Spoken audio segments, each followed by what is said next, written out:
네, 안녕하세요. 개인 투자자 MJ입니다. 자, 오늘은 투자 전략을 세우는 방법, 그리고 이 투자 전략을 이용해서 전략적으로 투자하는 방법에 대해서 알아보도록 하겠습니다. 먼저 투자 전략이란 뭘까요? 투자 전략에 대한 사전적인 정의는 딱히 없어요. 왜냐하면 투자 업계 자체가 다들 독학으로 하시기 때문에. 그래서 제가 한번 정의를 해봤습니다. 투자 전략이란 내가 진행하는 모든 투자를 총괄하는 규칙이다 라고 생각하시면 될 것 같아요. 그래서 투자 전략에 포함되어야 하는 사항들에는 어떤 게 있냐라고 하면 이건 사실 투자자마다 달라요. 그래서 여기 있는 게 꼭 없으셔도 되고 여기 없는 게 있으셔도 되는데 기본적으로 대부분의 투자자들이 이런 규칙을 가지고 투자를 하시기 때문에 제가 이렇게 준비를 해봤습니다. 그래서 첫 번째로 이제 시장 상황에 따라서 자산 배분을 수정할 것인가에 대한 부분인데요. 이게 흔히 동적 자산 배분과 정적 자산 배분으로 나뉘는 부분인데 쉽게 말해서 뭐냐면요. 주가 지수가 오르면, 즉 강세장이 왔을 때 주식 비중을 늘릴 거냐 아니면 그대로 가져갈 거냐 그 소리입니다. 네, 그 소리고요. 최소 몇 퍼센트의 현금 비중을 유지할 것인가 이 부분은 좀 직관적이죠. 그리고 단일 종목이 점유할 수 있는 최대 비중은 몇 퍼센트인가. 이게 뭔 소리냐면 예를 들어 그런 거예요. 한 종목이 차지할 수 있는 비중이 최대 40%다 라고 하면 이 종목이 올라서 또는 다른 종목들이 떨어져서 이게 40%를 넘기기 시작하면 그냥 목표가와 상관없이 바로 매도해버리는 그런 전략을 말하고요. 이런 전략 쓰시는 분들도 계세요. 그리고 비상금은 어떻게 적립하면 언제 투입할 것인가. 이 부분 같은 경우에는 이 비상금이 이제 생활 용도의 비상금이 아니고요. 이제 시장이 폭락했을 때 그때 저가 매수를 위해 투입하기 위해서 평소에 쌓아두는 그런 성격의 비상금을 의미합니다. 그래서 이런 것들을 어떻게 관리할 건지에 대한 부분, 그리고 이 언제 투입할 것인지에 대한 부분은 객관적인 기준이 있어야 돼요.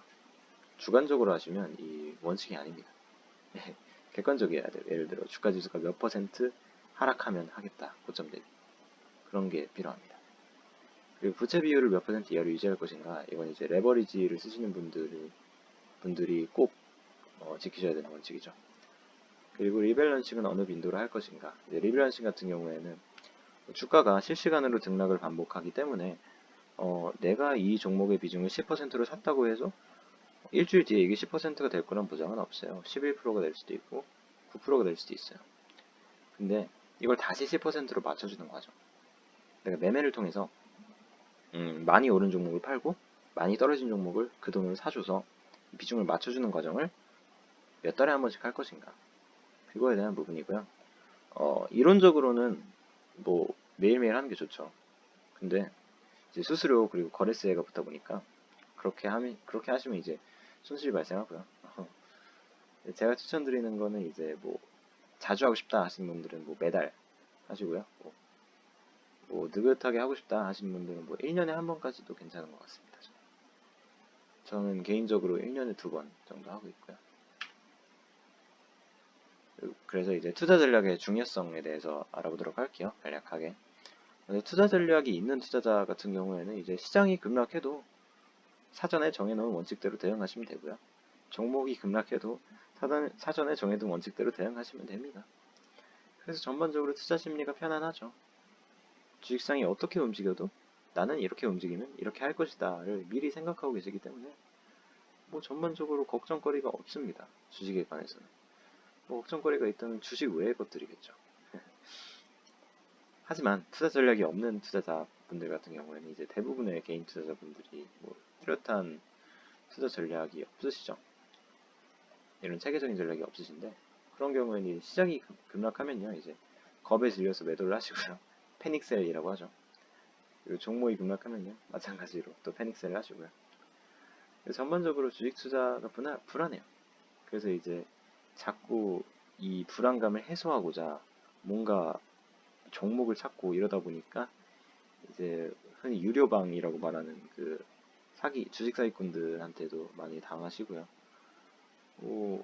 대한민국 금융계가 좀 그래요. 좀 바뀌어야 되는 부분들이 있는데 그래서 다양한 투자 전략에 대해서 한번 알아보도록 하겠습니다. 이 전략들 같은 경우에는 이제 거의 대부분이 미국에서 만들어진 거고요. 사계절 투자 전략 같은 경우에는 저는 개인적으로 이게 일본에서 만들어진 거라고 저는 알고 있는데 자세히는 모르겠어요. 이게 어, 대부분의 연기금들이 이런 비슷한 전략을 쓰고 있는데 이 전략이 어디서 나왔는지는 뚜렷한 그런 그게 없어가지고 예, 제가 알기로는 일본에서 만들어진 거예요. 그래서 이제 하나씩 볼게요. 가장 먼저 동일 비중 투자 전략을 보시면 이 영어로 EWP예요. 그래서 구글 같은 데 검색하시면 나오고요. 자세한 설명이 영어로 나오겠죠. 그래서 모든 종목을 같은 비중으로 투자하는 거고요. 요약을 해드리자면 원칙적으로는 현금 비중이 없는 게 이제 원칙입니다. 그게 이제 어떻게 작동하는 거냐면 이렇게 자산이 있으면 네 종목을 산다라고 하면 종목 1, 종목 2, 종목 3, 종목 3 똑같이 사는 겁니다.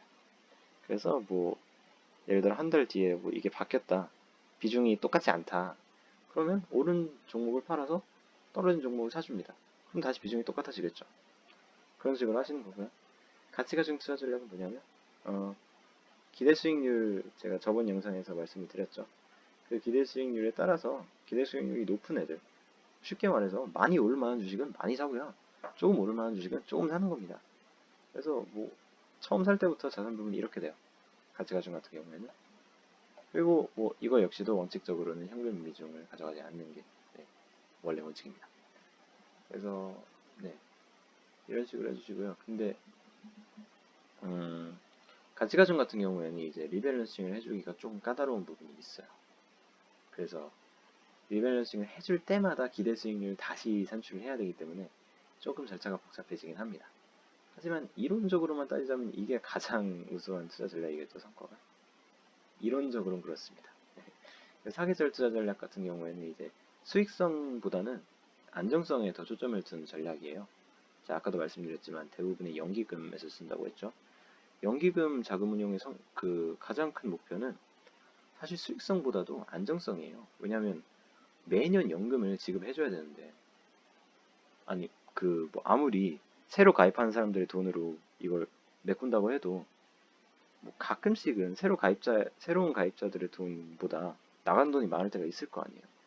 그럴 때 이 예상치 못한 지출을 어떻게 감당을 해야 되는데 그 감당을 하기 위해서는 안정적인 자산 운용이 필요하겠죠. 그렇기 때문에 어떤 자산 규모를 유지할 수 있는 그런 방향으로 운용을 하게 되는데 그렇기 때문에 주식 비중이 50%, 채권 비중이 50% 정도 되고요. 이게 뭐 그 흔히 사계절 투자 전략이라고 부르는 이 전략입니다. 사실 이게 정식 명칭인지도 모르겠어요, 저는. 근데 이제 네이버 주식 카페들에서 이런 이름으로 불립니다.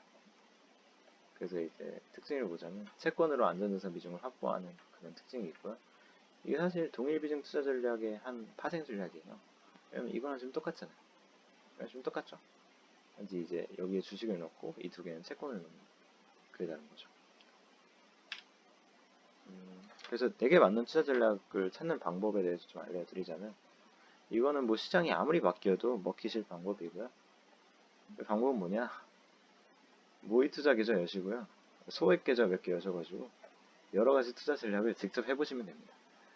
이게 제가 직접 해봐라라고 말씀드리는 이유가요. 이게 투자 전략이 우수한 투자 전략이라고 해서 꼭 나한테 맞는 보장이 없어요. 그리고 나한테 맞지 않으면 투자를 오래 지속할 수가 없습니다. 그래서 여러 투자 전략을 직접 해보시고요. 가장 마음이 편안한 투자 전략을 쓰시면 돼요. 네, 주식 투자에 답은 없습니다. 여러분의 마음이 편안한 그 전략이 최고의 전략이에요. 그렇기 때문에 네, 마음이 편하신 걸로 해야 됩니다. 이건 시간이 좀 오래 걸려요. 그래서 한 뭐 최대 몇 년까지도 걸릴 수 있는데 한 번 투자 전략을 확립하고 나면 나한테 맞는 투자 스타일이 뭔지 알게 되니까 충분히 뭐 가치가 있는 그런 활동이라고 저는 생각을 합니다. 그 뒤로는 평생 뭐 다시는 이걸 할 필요가 없으니까 뭐 성격이 바뀌지 않는. 제가 이렇게 말씀을 드려도 귀찮다. 그냥 내가 쓸 수 있는 전략 하나 알려달라라고 하시는 분들이 꼭 계시더라고요. 그래서 제가 하나 만들어 봤습니다. 네.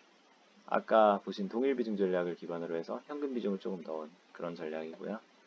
예, 저는 초보분들한테 이걸 추천드리고 싶어요. 그래서 이제 변동성 축소를 위해서 현금 비중을 도입했고요. 이 부분 같은 경우에는 이제 안정성을 높이는 데 기여를 해줄 것으로 기대가 됩니다. 그리고 이제 적절한 분산 투자를 위해서 5종목에 분산하는 그런 구조를 설계를 해봤습니다. 이렇게 5종목으로 분산을 시킨 이유는요. 초보분들 같은 경우에는 이제 내가 투자한 종목에 대한 확신이 고수분들보다는 조금 이제 떨어지잖아요. 그렇기 때문에 이 확신을 이제 분산 투자를 통해서 극복할 수 있도록 그렇게 설계를 해봤습니다. 그리고 종목 교체를 하실 경우에는 이제 리밸런싱을 매분기 하도록 제가 설계를 했기 때문에 중간에 종목 교체 하실 일이 생길 거예요. 그럴 때는 이제 가장 비중이 높은 종목을 대체하시면 됩니다. 예를 들어 이대로 세팅을 했다. 근데 뭐 3달, 뭐 2달 뒤에 다른 건 다 그대로인데 뭐 주식 3이 20%가 되고 주식 4가 떨어져서 8%가 됐다. 그러면 그동안 주식 3이 가장 주가가 많이 올랐다는 거잖아요. 그 말은 즉 가장 저평가가 많이 해소됐다는 거고요. 앞으로 상승 여력이 가장 적다는 겁니다. 그렇기 때문에 이 주식 3을 파시고요. 그 파신 돈으로 새로운 종목을 이제 매수하시면 되겠습니다. 그리고 나서 그래도 오차가 좀 생기긴 하는데 그 오차는 이제 다음 리밸런싱 때 조정을 해주시면 되겠고요. 뭐 아까 말씀드린 리밸런싱은 이제 매 분기 3달에 한 번씩 해주시면 되겠습니다. 그리고 한 가지 당부를 드리고 싶은 게 아무리 뭐 세계 최고의 투자 전략가들을 고용해서 뭐 신의 투자 전략을 만든다고 해도 가장 중요한 건요. 그 원칙을 지키는 겁니다. 후진 전략을 지키는 사람의 수익률이 세계 최고의 전략을 지키지 않는 사람의 수익률보다 훨씬 높을 겁니다. 그만큼 전략 그 자체보다도 훨씬 중요한 게 그 전략에 써져 있는 원칙을 반드시 지키는 겁니다. 무슨 일이 있어도 지키는 겁니다. 시장이 반토막 나도 지키셔야 되고요. 반드시 지키셔야 여러분의 수익률도 지키실 수 있습니다. 네, 오늘의 영상은 여기까지고요. 여러분의 구독, 좋아요, 댓글은 더 잦은 업로드를 부르기 때문에 많이 해주시면 감사하겠습니다. 오늘도 영상 봐주셔서 감사드립니다.